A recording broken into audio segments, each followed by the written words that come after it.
Βρισκόμεθα μπροστά από την είσοδο του Ιερού Ναού της Ιεράς Μονής Πνευματιανής.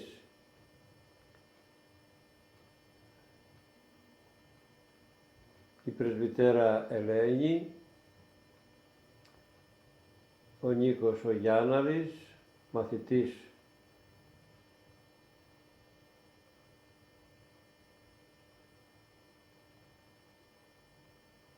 κυρία Ευαγγελία Γιάνναρη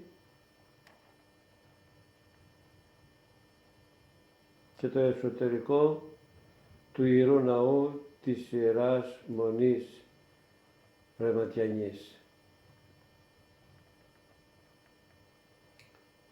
Ανάβονται τα κανδύλια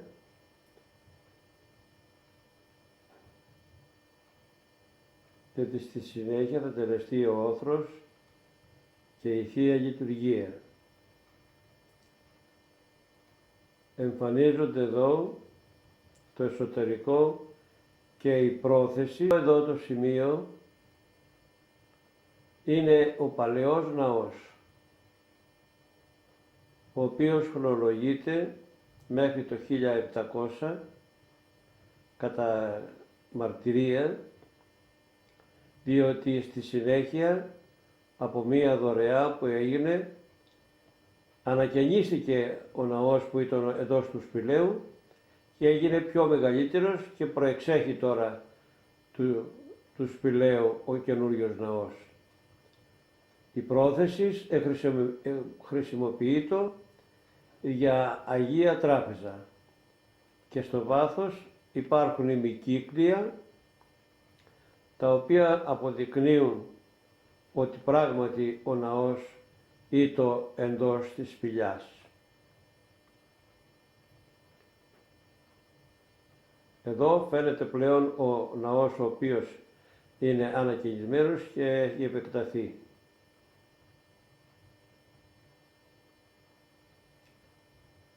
Με τις αγιογραφίες του, ο οποίος χρονολογείται στο 1700.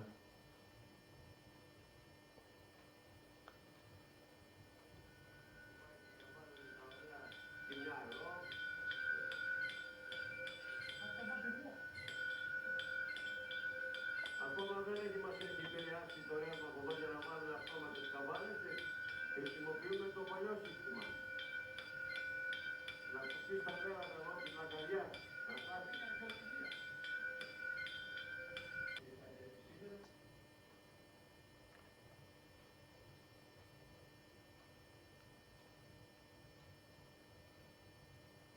Στο σημείο αυτό τελείωσε η Θεία Λειτουργία και γίνεται η διανομή του αντιδώρου από τον πατέρα Βασίλειο. Ευλαβείς προσκυνητέ, οι οποίοι συμμετείχαν στη Θεία Λατρεία επί τη τελέση της Θεία Λειτουργίας και παίρνουν το αντίδωρο.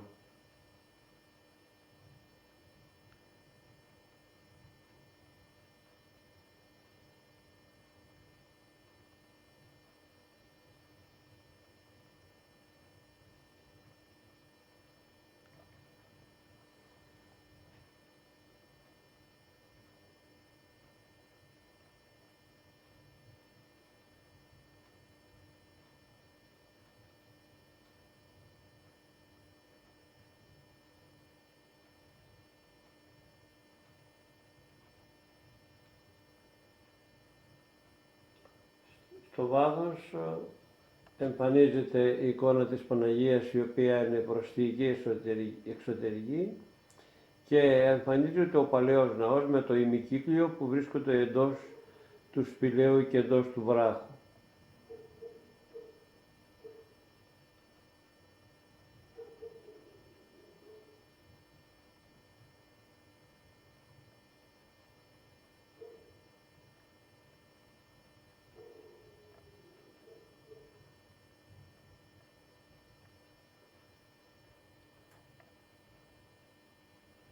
Εδώ είναι το εξωτερικό της Ιεράς Μονής και κατεβαίνουν οι προσκυνητές να πάμε προς το Αρχονταρίκι, εκεί που θα προσφερθεί ένας καφές και ό,τι άλλο έχει ετοιμαστεί για την ημέρα εκείνη.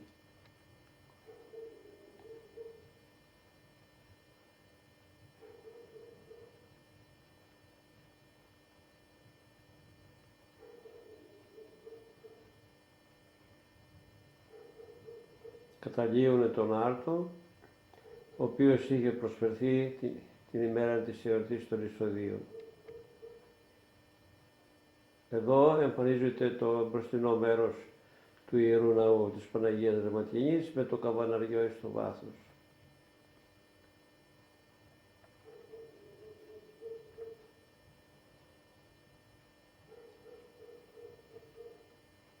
Και τα κελιά με τη σκεπή τους και το αρχονταρίκι.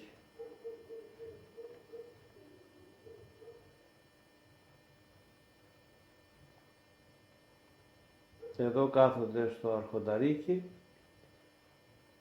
και ετοιμάζεται να προσφερθεί ο καφές στην τράπεζα που υπάρχει μέσα στο εσωτερικό.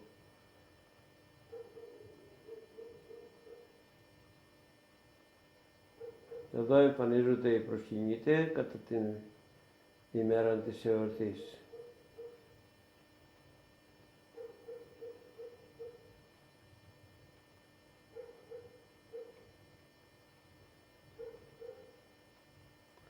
Εδώ από την κουζίνα, από τις κυρίες, φτιάχνεται ο καφές.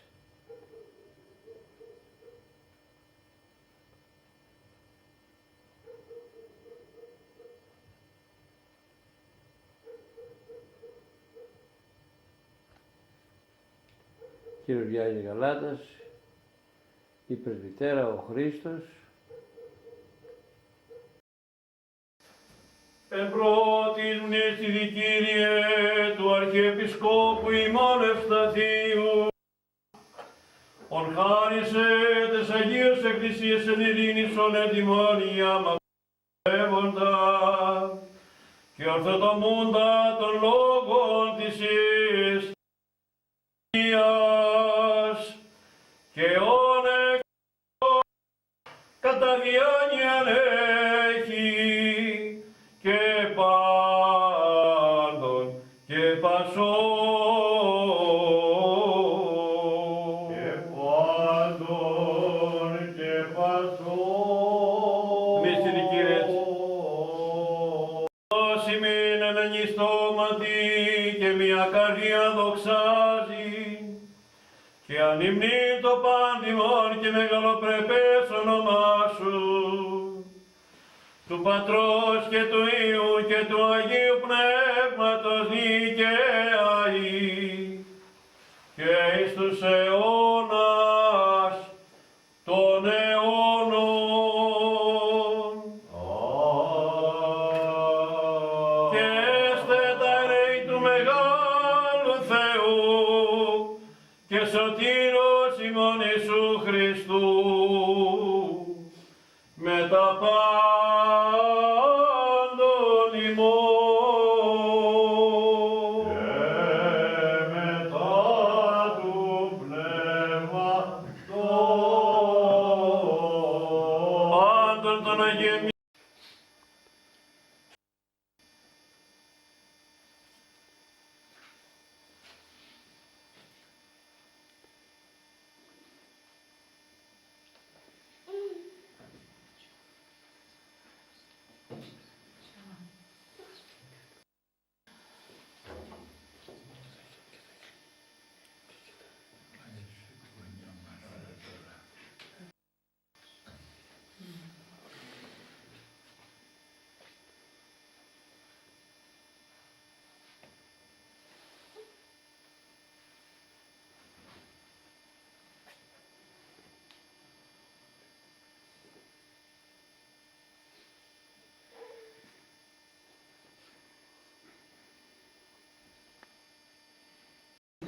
Βλέπεις. Λοιπόν, σήμερα βρισκόμεθα στο καθολικό της Ιεράς Μονής Δερματιανής. Γιορτάσαμε την ημέρα των εισοδείων της Παναγίας μας. Μετά από 9 χρόνια συνεχόμενα τη λειτουργία. Είμεθα όλοι που βλέπετε τώρα είμαστε συμπροσευχόμενοι. Βέβαια το καθένα ξεχωριστά δεν το ξέρω να σας ονομάσω, αλλά είμαστε και από τα Βρέστενα και από Βοδοκού, Μεγάλη Βρύση, από το Παρδάλι, ο Ψάλτης εδώ πέρα, ο Ανάγιος που τραβάει ο κύριος από τον Κοσμά και οι λοιποί. Ευχόμεθα και προσευχόμεθα στην Παναγία μας και του χρόνου να μας αξιώσει να είμαστε και πάλι εδώ.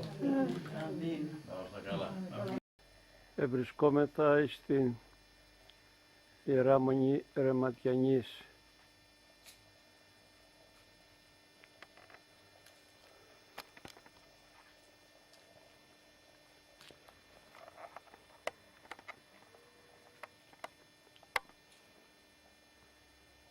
Εισερχόμεθα στο εσωτερικό του ναού της Παναγίας.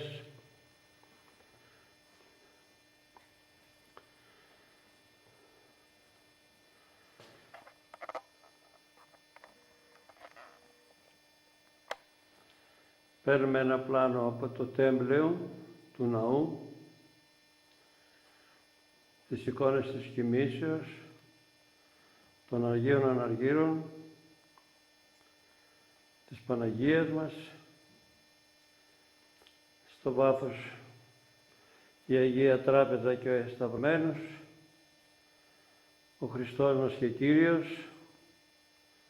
ο Τίμιος Πρόδρομος και δίπλα ακριβώς έχουμε την εικόνα των εισοδείων της Παναγίας μας.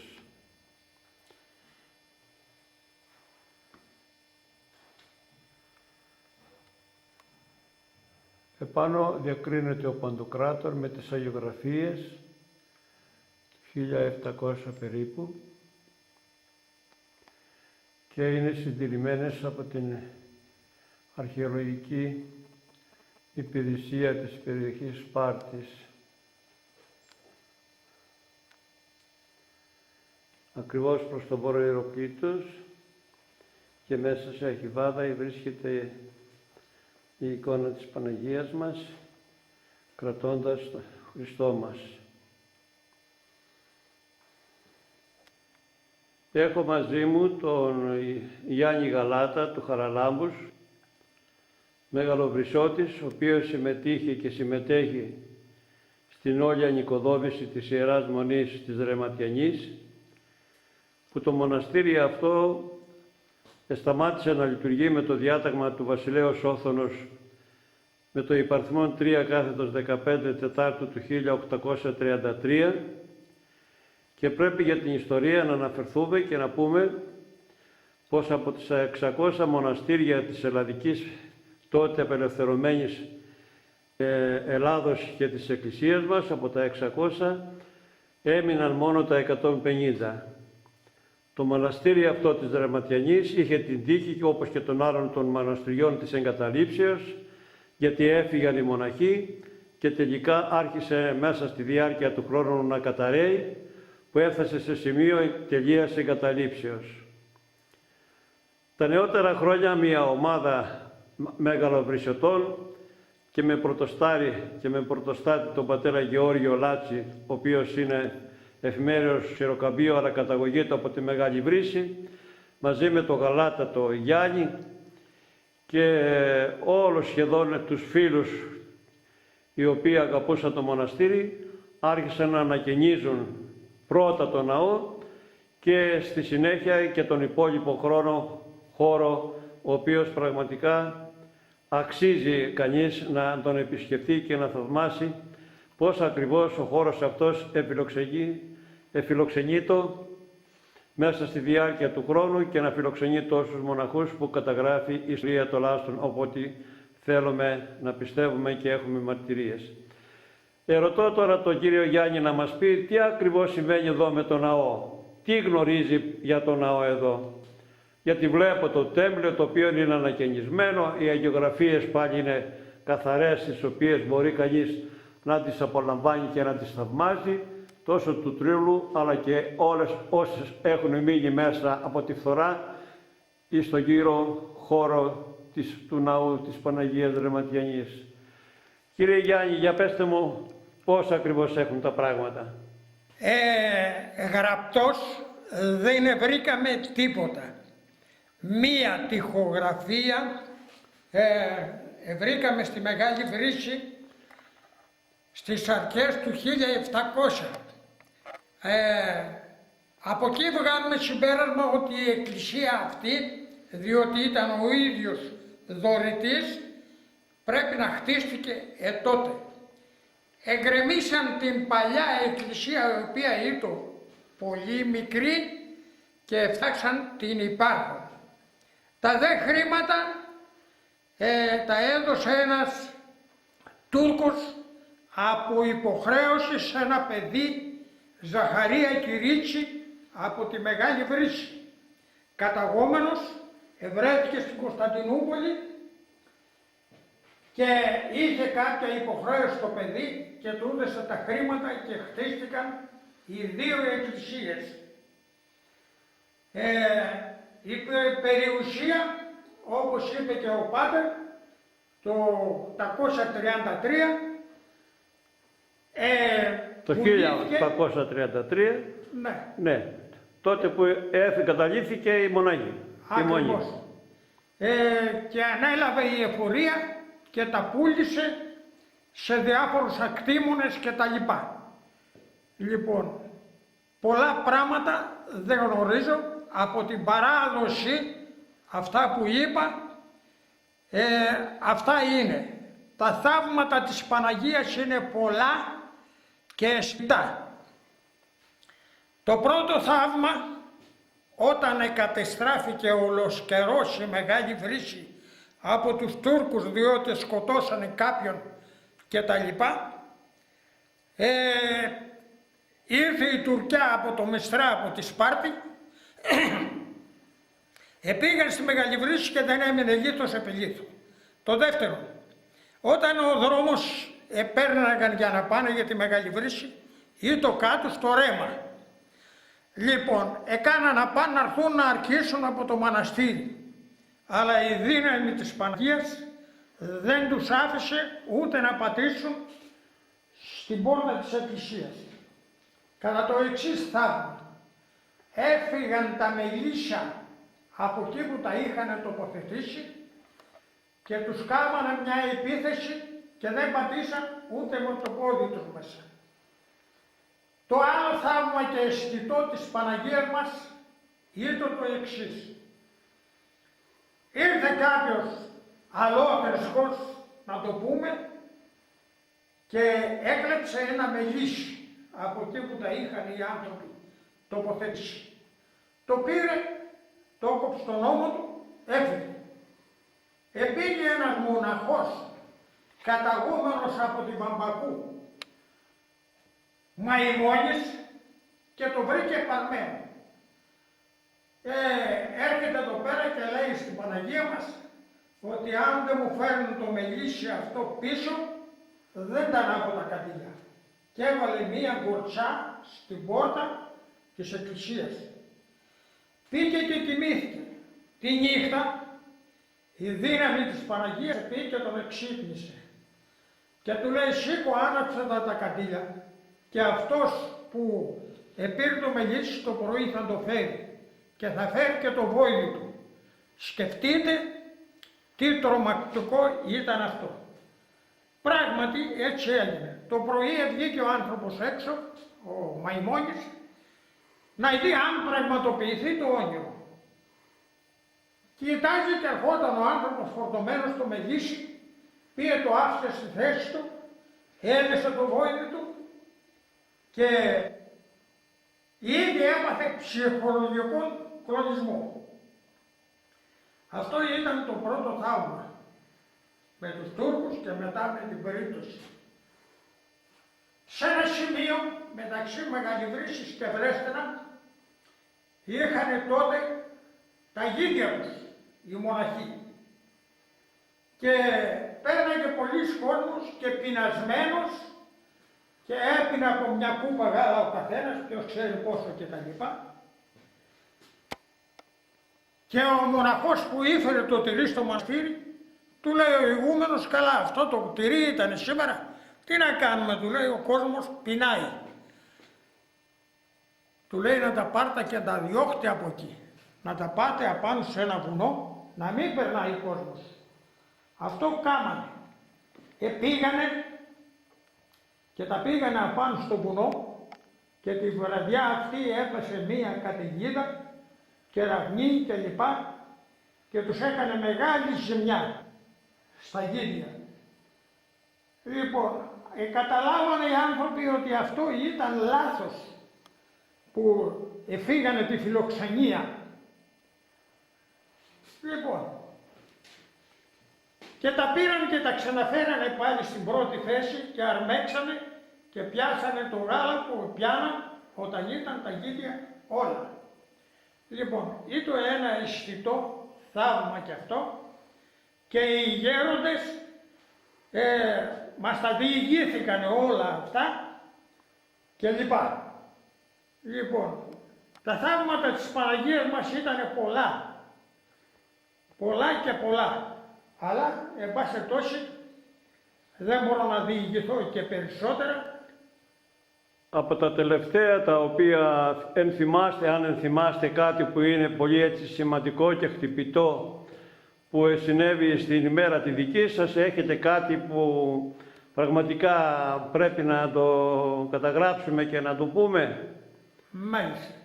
Μία ημέρα, ανήμερα στην εορτή της Εκκλησίας μας.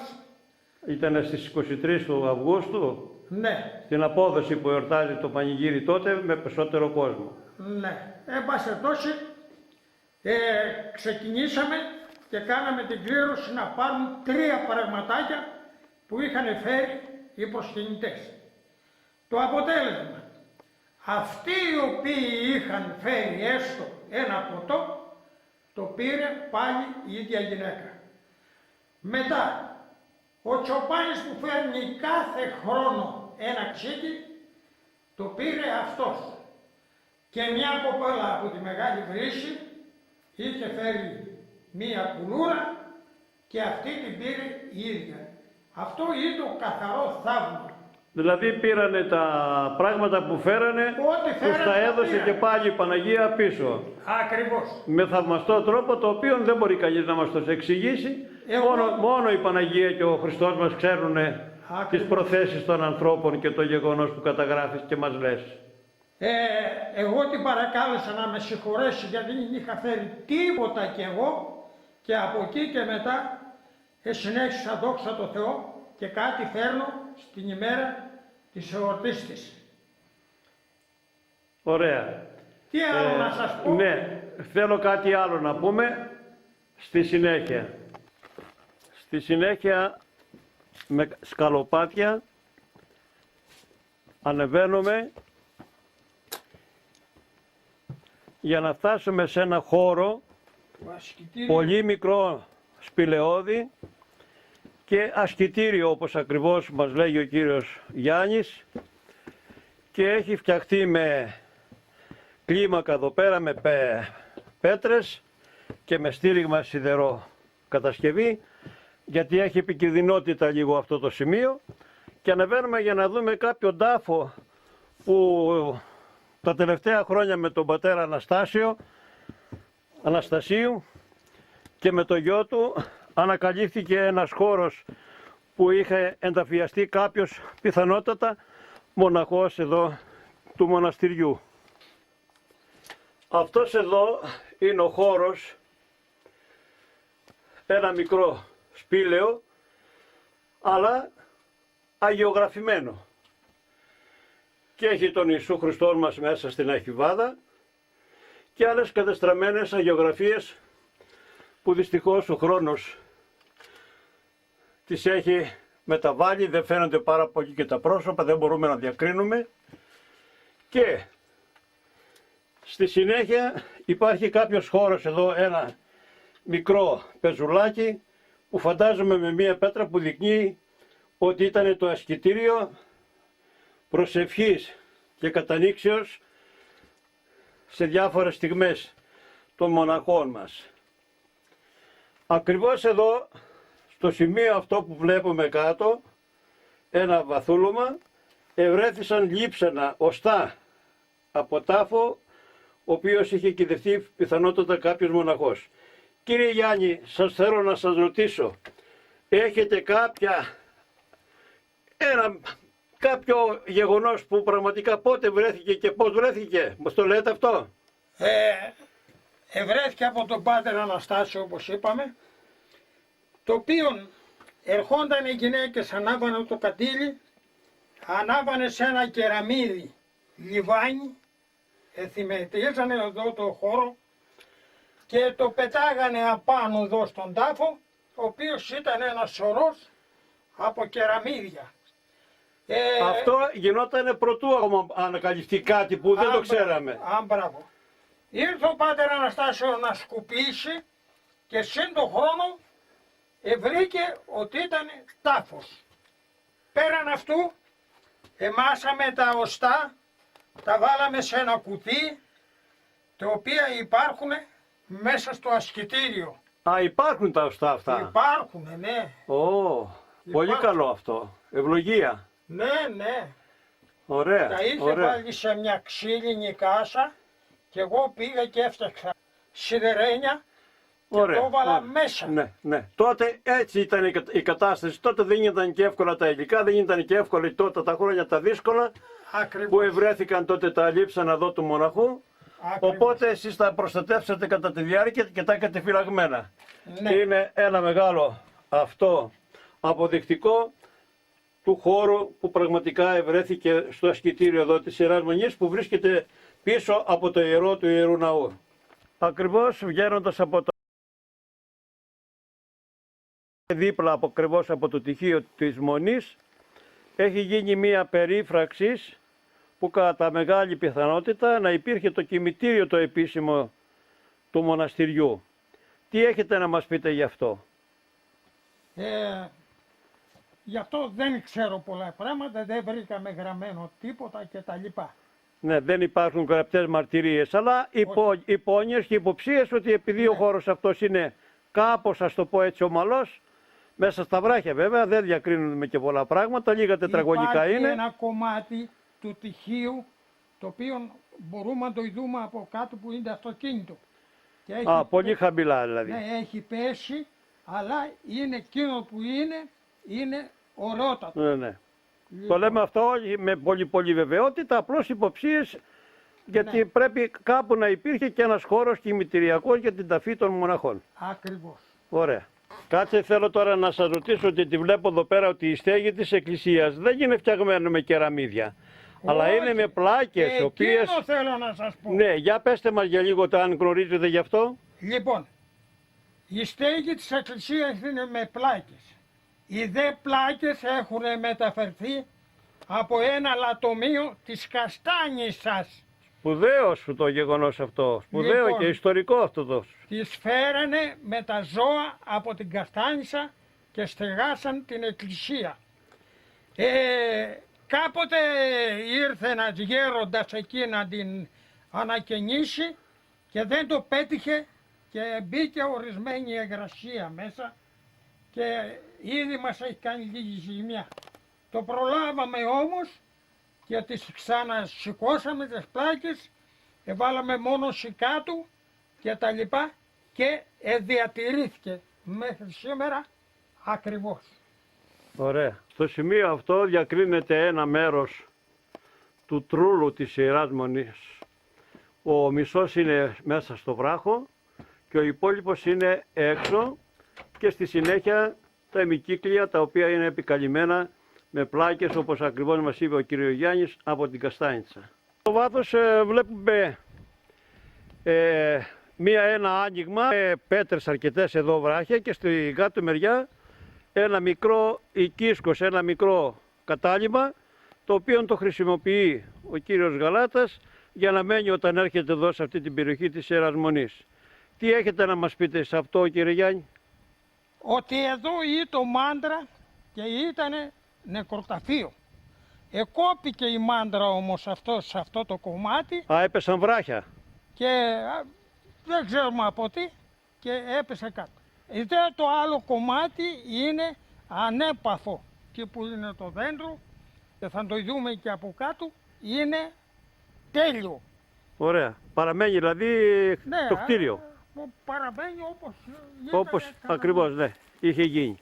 Μάλιστα. Ωραία. Τώρα, για το απάνω που φτιάξαμε. Για αυτό το χώρο είπαμε τώρα ότι υποψίες Ναι. υπάρχουν ότι υπήρξε. Ακριβώς. Ναι. Και τώρα τραβάμε ένα πλάνο απάνω από εδώ, το χώρο που λέμε ότι ήταν και μυρτηριακός, και έχουμε τα βράχια εδώ που βλέπετε, που πραγματικά είναι κανείς να θαυμάζει αλλά και ταυτόχρονα και να φοβάται. Εδώ ακριβώς τραβάμε μερικά πλάνα από τη σκεπή των παλιών καταστραμμένων κτηριακών εγκαταστάσεων που ήταν τα κελιά που φιλοξενούσαν τους μοναχούς. Και προσπαθούμε να καταγράψουμε όσο μας είναι δυνατόν. Εδώ έχουμε τη φωτογραφία του Σεβασμιωτάτου Μητροπολίτου μας, Μονεβασίας και Σπάρτης Κυρίου Ευσταθίου, τότε στην νεανική του ηλικία, όταν πρώτα ήρθε στη Σπάρτη και μετά από λίγα χρόνια. Εδώ στη συνέχεια υπάρχει η τράπεζα της Μονής που φιλοξενεί τους επισκέπτες για ένα κέρασμα, που το κέρασμα συνήθως είναι ένα γλυκό, όπως επικρατεί η συνήθεια σε όλα τα μοναστήρια που πάμε στις εκκλησίες μας, σε όλη την Ελλάδα. Εδώ ακριβώς έχουμε μία περιγραφή από το τέμπλεο της Ιεράς Μονής, που ήταν το 12όρτο το λεγόμενο, που είναι καλό συντηρημένο, αλλά είναι και δύσκολο να τοποθετηθεί και φυλάσσεται εδώ σαν χώρος φιλοξενίας, θα το έλεγα, προς το παρόν τουλάχιστον. Υπάρχουν εικόνες διάφορες της Παναγίας μας, των Αγίων, τα οποία είναι τοποθετημένα με πολλή επιμέλεια, ούτως ώστε ο χώρος αυτός να είναι τόσο κατάλληλος για να μας δείχνει πνευματικότητα. Ακριβώς έξω από το ναό, που είναι ο χώρος φιλοξενίας σε περίπτωση που υπάρχει αρκετό εκκλησίασμα και δεν χωρεί μέσα ο ναός, γιατί δεν είναι και πάρα πολύ μεγάλος, φιλοξενούνται με τα τουράκια που υπάρχουν και τα καθίσματα και ξεκουράζονται οι προσκυνητές. Ακριβώς αριστερά, επάνω προς το βορρά, υπάρχουν πετρώδες σημεία με βράχια και υπάρχει και το κτίριο, το οποίο είναι κτισμένο αλλά είναι συντηρημένο με ωραίο αρμολόγημα, που φαντάζομαι θα διατηρηθεί για πάρα πολλά χρόνια. Και στη συνέχεια ακριβώς έχουμε εδώ πέρα τα βράχια. Θέλω να ρωτήσω, κύριε Γιάννη, ακούω νερό να στάζει και να έχει κάποια βρύση εδώ. Παλιότερα που είχα έρθει εδώ στην Ιερά Μονή δεν υπήρχε αυτό το νερό. Μπορείτε να μας πείτε λίγα πράγματα, πότε ήρθε και πώς και από πού έρχεται? Το 95 το καλοκαίρι, από 1 χιλιόμετρο μακριά. 1 χιλιόμετρο. 1 χιλιόμετρο. Δηλαδή Το φέραμε. ανατολικά. Τώρα το δρόμο. Ανατολικά της Ιεράς Μονής. Μάλλον βόρεια. Ναι. Τέλος πάντων. Μην το ψάχνουμε αυτό. Λοιπόν, και το διοχετεύσαμε και έρχεται εδώ πέρα και εξυπηρετεί όλον τον χώρο και τον κόσμο. Ναι, αλλά είναι μεγάλη φαντασία. Δεν ξέρω ποιος σκέφτηκε αυτό το πράγμα τώρα να γίνει μέσα από το βράχο, να υπάρχει αυτό το ωραίο, η ωραία κατασκευή εκεί πέρα με τον κρουνό και να βγαίνει μέσα το νερό από το βράχο και να έρχεται με λάστιχο από κάποιο άλλο σημείο. Ακριβώς. Είναι μεγάλη επιτυχία και μπράβο σε αυτόν που σκέφτηκε να το φτιάξει. Να φτιάξω μια βρυσούλα, ξέρω εγώ, πιστή και τα λοιπά.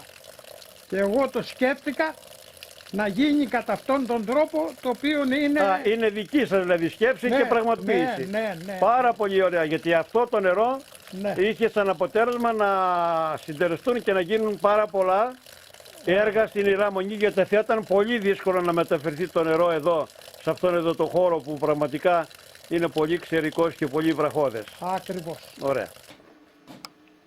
Κατεβήκαμε κάτω στο υπόγειο,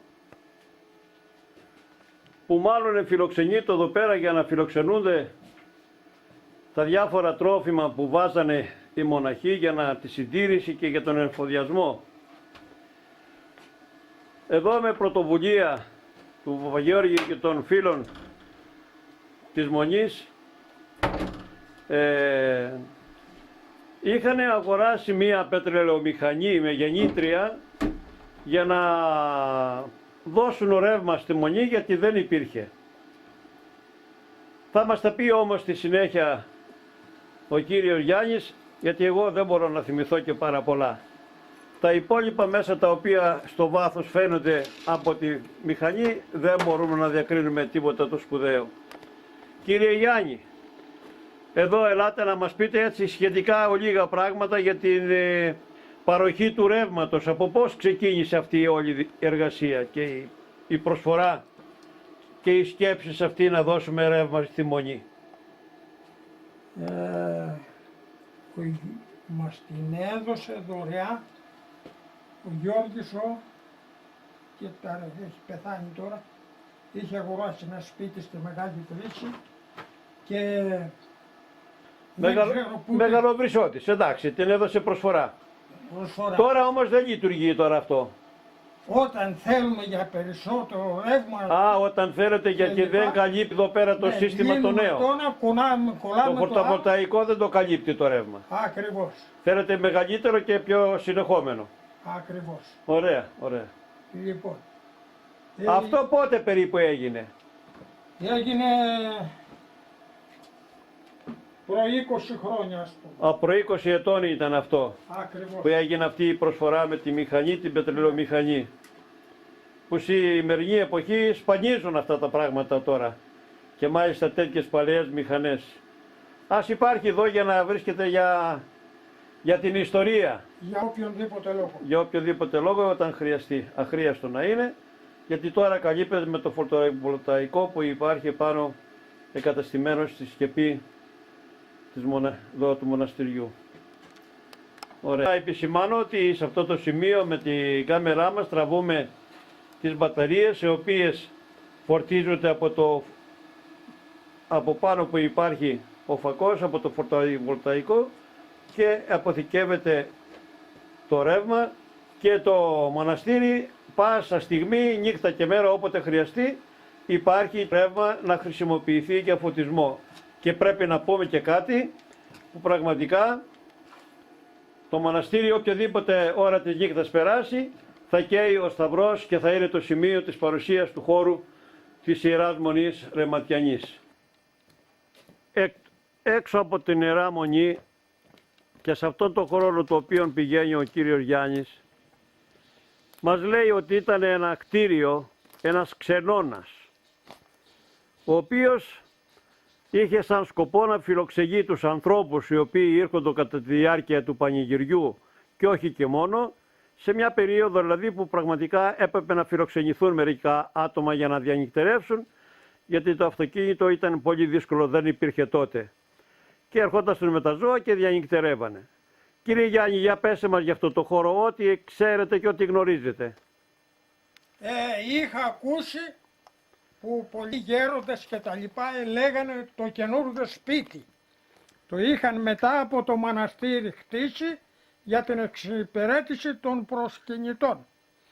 Είχε κάτω καμάρα, ήταν υπόγειο και βάναν τα ζώα κάτω όταν οι προσκυνητές έρχονταν με τα ζώα. Ωραία. Από τα βρέστανα, από τη Μεγάλη Βρύση Ναι, κλπ. ναι. Λοιπόν, Τώρα βλέπω όμως κάτι φτιαγμένο διαφορετικότερο. Έχετε μία καμάρα η οποία πραγματικά είναι πάρα πολύ ωραιοχτισμένα, με πάνω με κεραμίδια. ακριβώς. Στο βάθος εκεί της καμάρας έχετε βάλει έναν ωραίο δικέφαλο αετό Και πραγματικά ο χώρος αυτός έχει αλλάξει οριστικά και Αξιοποιήθηκε. μπορώ να πω ότι είναι αξιοποιημένος. Αυτό όμως ο χώρος βρίσκεται έξω από το μοναστήρι, όπως προείπαμε και προηγουμένως. Στο βάθος επάνω ακριβώς βρίσκεται ο Σταυρός, ο οποίος είναι δείγμα ότι υπάρχει εδώ ιερός χώρος.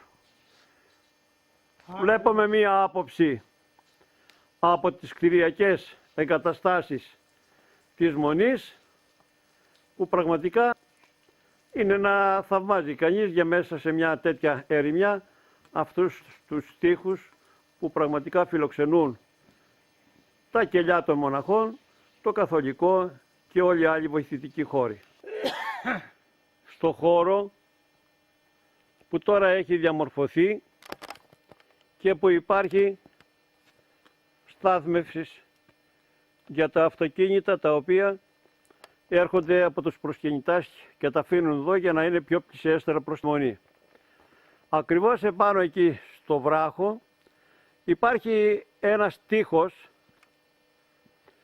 που κατά τη ενθύμηση του κυρίου Γαλάτα λέει ότι κρατούσε εδώ, ήταν ο χώρος από πάνω το μοναστήρι, αλλά σε κάποια περίοδο, ποιος ξέρει μέσα στον χρόνο τι είχε συμβεί, είχαν πέσει βράχια από εκεί και κατέστρεψαν αυτό το κτίριο και από τότε βέβαια θα σταμάτησε να γίνεται και σαν Αλλά χώρος αυτό- κημητηρίου, γιατί είναι ακατάλληλος να κάνει να πάει. Πιθανό ήταν το νεκροταφείο. Ναι, υπάρχει πιθανότητα αυτό να είναι το νεκροταφείο της Μονής.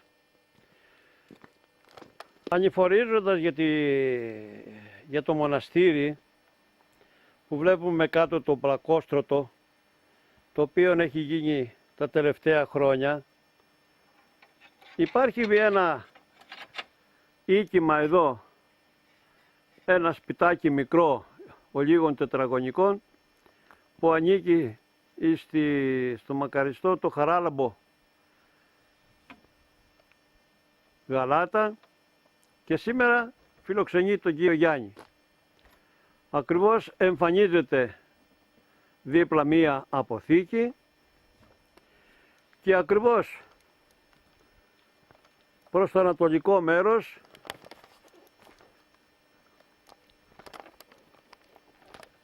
υπάρχει και ένας φούρνος ο οποίος χρησιμεύει για τις ανάγκες εκτάκτων περιπτώσεων και αναγκών. Εκεί, εδώ είμαστε. Θέλω τώρα να ρωτήσω τον Κυριάννη, γιατί υπάρχει κάποιο ιστορικό για αυτό το εδώ το σπιτάκι το μικρό. Σε μια γερωμένη συζήτηση. Πάμε. Λοιπόν, άλλο τίποτα δεν ξέρω. Κάτσε να φέρω το τελάρο εδώ χάμω. Και μόλις φέρω... Έλα εδώ, άστα, θα τα φτιάξουμε τούτα εδώ, έλα εδώ. Εκεί να φέρω το χάμω. Ούτε θα... Έχει διαμορφωθεί ότι κάποιο μικρό περιστατικό και ιστορικό για αυτό το καλυβάκι που είναι τώρα σπίτι οικοδομήσιμο και μένει και φιλοξενεί ανθρώπους. Μπορεί να μου πεις κάτι που έχει σχέση, που έχεις κάποια πληροφορία, τι ήταν αυτός ο χώρος εδώ πρώτα? Αυτός ήταν την ακμή του μοναστηριού. Φέρναν οι μοναχοί τα σταφύλια, τα πατάγαν και λεγόταν λινό. Α, το λινό του μοναστηριού για τα Λινό. σταφύλια. Ναι. Ωραία. Λινό. Άρα λοιπόν ήταν η περιοχή που είχε πάρα πολλά αμπέλια. Πού δεν λέγεται τίποτα. Και ακριβώς απέναντι εκεί που υπάρχουν τώρα το άγριο με τα δέντρα και με τα έλατα, Ήταν αμπέλια. εκεί ήταν αμπέλια. Ναι, ναι, ναι. Πολύ δύσκολο το χώρος και το σημείο αυτό, αλλά Ήταν το καταφέρανε. έπιανε από εδώ κάτω μέχρι το Πάρα τελευταίο πολλά, δηλαδή, πέφτει. πάρα πολλά. Οπότε είχαν Στρέμματα πάρα πολλά. άφθονα τα κρασιά λοιπόν για την εξυπηρέτηση των μοναχών και των προσκυνητών. Ναι. Ωραία. Και υπήρχε λινό εκεί λοιπόν. Ναι, το βρήκαμε από Το κάτω. βρήκε ο Μακαρίτης ο πατέρας όταν πρόκειται να το φτιάξουν μετά από την κατοχή. Με Με πορσελάνη την απελευθέρωση περασμένο. των Γερμανών τότε. Ναι, ναι, ναι. Μόλις Α, τα πρώτα χρόνια, δηλαδή μόλις φύγανε οι Γερμανοί. Α, μπράβο. Έγινε αυτό το κτίριο το καινούριο. Ακριβώς. Και εκεί όταν βγάζανε τα μπάζα και τα λοιπά που είχε καταρρεύσει, βρέθηκε το λινό. Βρέθηκε το λινό. Πολύ καλά. Ωραία. Ωραία. Λοιπόν, μετά από αυτό Είχε και 2 νερόμυλους. Είχε 2 νερόμυλους. Και 2 νερόμυλους. 2. Είχαν τόσο πολλά τα εισιτηρά και όλα αυτά τα... Όλα τα χωριά έρχονταν εδώ και εξυπηρετούνταν. Όλα η περιοχή εδώ πέρα εξυπηρετούνταν από τους μύρους εδώ του μοναστηριού. Ήταν ο ένας κάτω από το Κυπαρίσι. Αυτό. Α, εδώ πολύ κοντά δηλαδή. Ναι, ναι. Ωραία. Ο δε άλλος ήταν στη Μεγάλη Βρύση. Στη Μεγάλη Βρύση. Και πώς είχαν, αφού δεν υπάρχουν πάρα πολλά αυτά νερά. Τι έκαναν τότε οι άνθρωποι. Η Μεγάλη Βρύση. Ναι, αλλά τα συγκεντρώνονταν και είχαν δεξαμενές. Ναι, ναι, έχει μεγάλη γούρνα. Α, δεξαμενή τεράστια ναι, δηλαδή ναι. και συγκεντρώνανε το νερό. ανοίγανε, αλέθανε και το νερό προχώραγε περίπου 500 μέτρα κάτω από το χωριό. Κάτω από το χωριό, τη Μεγάλη Βρύση. Μεγάλη Βρύση. Και από εκεί το παίρνανε με αυλάκι. Με αυλάκι και το φέρνανε και το βάζανε μέσα σε ειδικό Εδώ. χωνί για να δουλεύει ο μήλος. Όχι, ο μήλος ήταν άλλο. Α, άλλο αυτό. Μετά από το μήλο ερχόταν το νερό και αποτίζανε αυτά τα λέγαν τα κήπια του μοναστηριού. Α, ακριβώς ποτιζόντανε. εδώ, ακριβώς όπως ανεβαίνουμε Ναι. αριστερά. Ακριβώς. Υπήρξαν εδώ οι κήποι, αλλά δυστυχώς τώρα δεν μπορούμε να πάρουμε, να αποθανατήσουμε μερικά πράγματα γιατί είναι δασεμένος ο χώρος αυτός και δεν μπορούμε να τραβήξουμε. Ακριβώς. Είναι καλυμμένος και αγριεμένος. Είπαμε προηγουμένως πως η Μονή διέθετε και 2 νερόμυλους. Άρα λοιπόν συμπεραίνουμε ότι καλλιεργούνται εδώ πέρα και σπαρτά σιτηρά και άλεθε ο μήλος του μοναστηριού για τις ανάγκες. Αυτό μπορεί και μας φανερώνει το σημείο που βρισκόμεθα εδώ πως υπήρχε αλόνι. Όπως ακριβώς αλωνίζαν εκείνα τα χρόνια με τα ζώα και υπάρχουν πλάκες εδώ πέρα που είτε το αλόνι αλωνίζανε με τα ζώα και πέραν τα σιτία και τα αλέθανε και τις ανάγκες του μοναστηριού και όχι και μόνο. Στη συνέχεια κάτι θέλει να μας πει ο κύριος Γιάννης για κάτι άλλο που έχει σχετικά με τη ζωή και τη δραστηριότητα του μοναστηριού. Για πέσε μας κύριε Γιάννη, τι θέλετε να πείτε. Εδώ ερχόταν το αυλάκι από τη Εδώ Μεγάλη δίπλα Βρύση. δηλαδή, δίπλα από το αλόνι. Α, μπράβο. Και ερχόταν το νερό από τη Μεγάλη Βρύση αυτό. Από τη Μεγάλη Βρύση. Πέρναγε εδώ. Και πότιζε κάτω και από τα κήπια των μοναχών. Ναι, ναι. Ωραία. Μοναχών τα Κάτι κήπια. μου είπατε προηγουμένως ότι και για κάτι στάνες, για κάτι ζώα, για κάτι αυτά. Ναι. Για πέστε μας τίποτα από αυτό που Είχε. θυμάστε. Είχε και 4 μαντριά. 4 μαντρία. Ναι. Που εβάναν τα γίδια, τα πρόβατά τους, τα γελάδια τους και τα λοιπά. Όλο λοιπόν το... Αλλά αυτά δεν φαίνονται τώρα. Είναι Δεν πίσω. φαίνονται, τώρα ο χρόνος αυτός τα έχει καταλήψει τα πάντα. Τώρα μιλάμε για αιώνες. Α, μπράβο.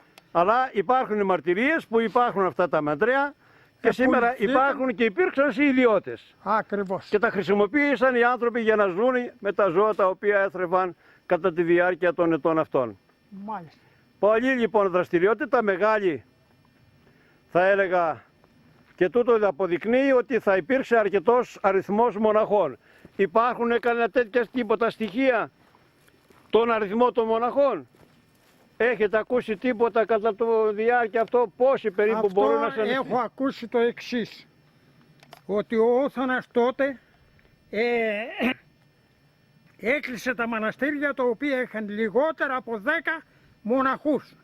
Αλλά οποίοι- διότι ήταν τα μοναστήρια κάτω από 10 μοναχούς τα έκλεισε. Τα έκλεισε και οι μοναχοί φύγαν και πήγαν στους Αγίους Τεσσεράκοντα και Α, λοιπά. από εδώ πήγαν στους Αγίους Τεσσαράκοντα γιατί Ναι. ήταν κάτω τον αριθμό και γι' αυτό και ακριβώς και έκλεισε και το μοναστήρι. Ναι, ναι. Πολύ σημαντικό το στοιχείο αυτό Λοιπόν. και δεν ήξερα αυτή τη μικρή Ό,τι λεπτομέρεια. κοιμήλια είχε και τα λοιπά μεταφερθήκαν στους Αγίους Τεσσεράκοντα. Στους Αγίους Τεσσαράκοντα πήγαν ό,τι υπήρχε Ναι. αξιόλογο. Ό,τι κοιμήλιο, ό,τι βιβλίο, ό,τι δεν ξέρω τι και τα λοιπά. Μάλιστα, ό,τι μπορούσαν να πάρουν. Ναι, αυτό είναι. Ωραία.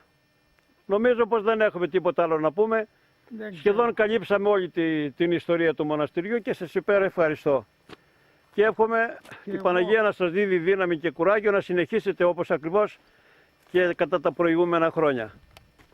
Θέλει να συμπληρώσει ο κύριος Γιάννης και πολύ σωστά και μας λέγει ότι επειδή δεν ξέρει και το χρόνο της ζωής και ο καθένας τη δική μας τη ζωή, πότε θα φύγουμε από τη ζωή αυτή και γι' αυτό το λόγο θέλησε να πούμε μερικά πράγματα να καταγραφούν από την κάμερα για τη δραστηριότητα του μοναστηριού και ό,τι γνώριζε σχετικά με το ιστορικό της Ιεράς Μονής.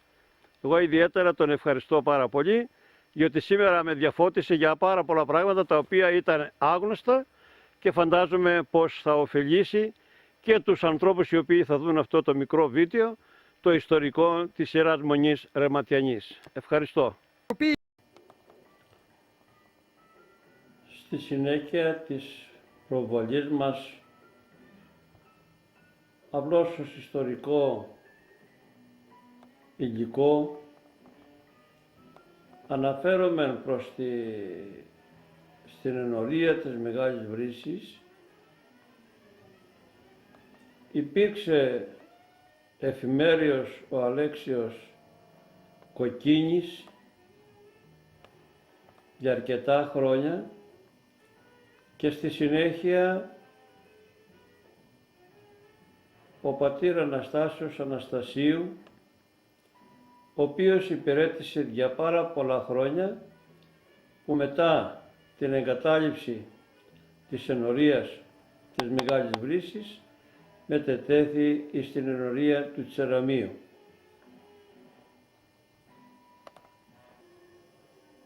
Εδώ ο Σεβασμιότατος Μητροπολίτης μας, Μονεμβασίας και Σπάρτης, μαζί με τους κληρικούς Ιεράς Μητροπόλεως, επισκεφθείς για πρώτη φορά την Ιερά Μονή Ρεματιανής την 1η Οκτωβρίου του 1991.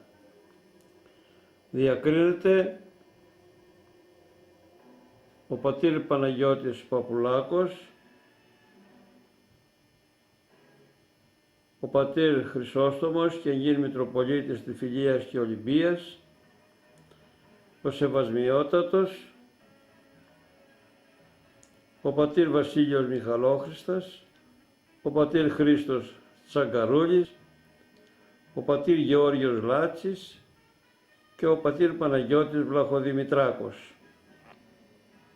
Στη φωτογραφία αυτή ο Σεβασμιότατος με κληρικούς στη σκάλα που οδηγεί στο ασκητήριο της Ιεράς Μονής, όπου και τάφος κάποιου μοναχού. Διακρίνονται ο πατήρ Χρυσόστομος, ο πατήρ Χρήστος, ο πατήρ Γεώργιος, ο πατήρ Παναγιώτης, ο πατήρ Βασίλειος και ο πατήρ Παναγιώτης. Ο Σεβασμιότατος Μητροπολίτης μας, πλαισιούμενος από τους ιερείς οι οποίοι είχαν επισκεφθεί την Ιερά Μονή Ρεματιανής και βρίσκονται στην πλατεία του χωριού της Μεγάλης Βρύσης και δίπλα ακριβώς βρίσκονται τα πλατάνια και ο πλάτανος της πλατείας. Ο Σεβασμιότατος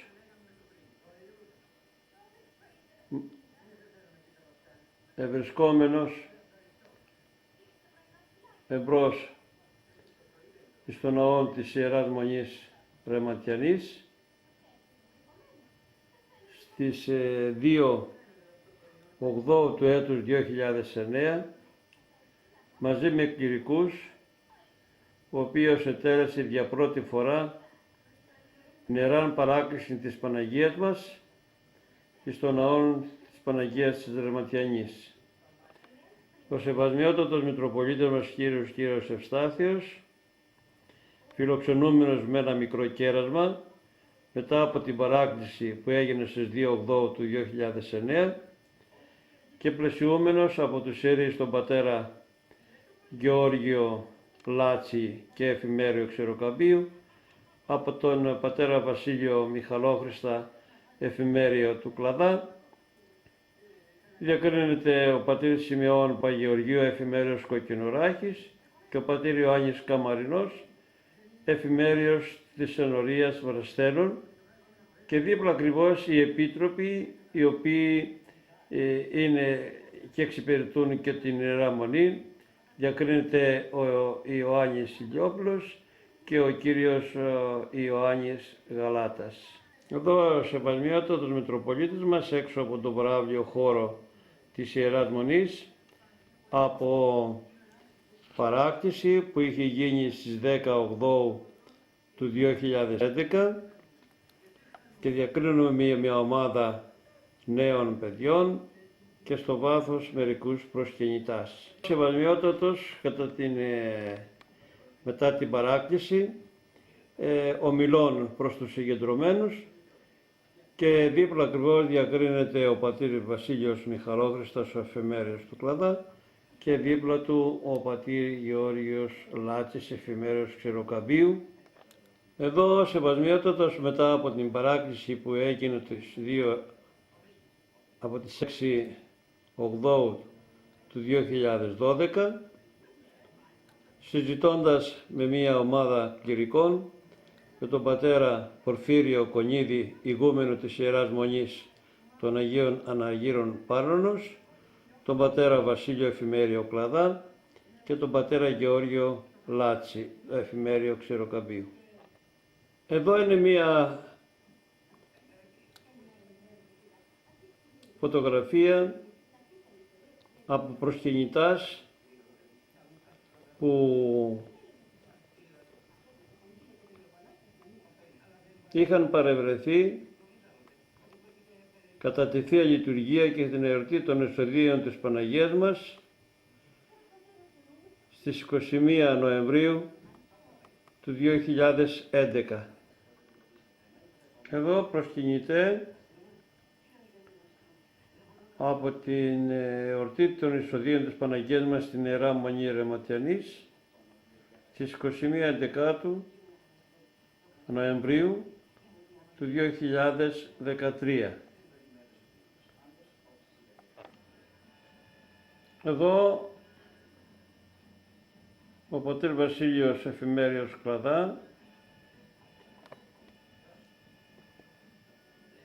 μοιράζει αντίδωρο μετά το τέλος της Θείας Λειτουργίας της προσκυνητάς.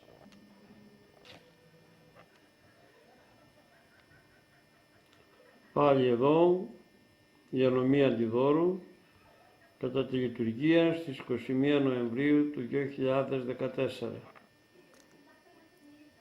Εδώ ευρισκόμενοι προσκυνητέ προσφέρεται ο καφές μετά τη Θεία Λειτουργία στο Αρχονταρίκι και στην τράπεζα της Ιεράς Μονής εδώ κατά τις 21 Εντεκάτου του 2014. Έχουμε και άποψεις της Ιεράς Μονής από το εξωτερικό. Ο ναός εμφανίζεται στο βάθος του βράχου, καθώς επίσης και το κτηριακό συγκρότημα με τα κελιά και το κυπαρίσι το οποίο ρβαίνει μάρκερας του μοναστηριού και μερικοί εκ των επισκεπτών.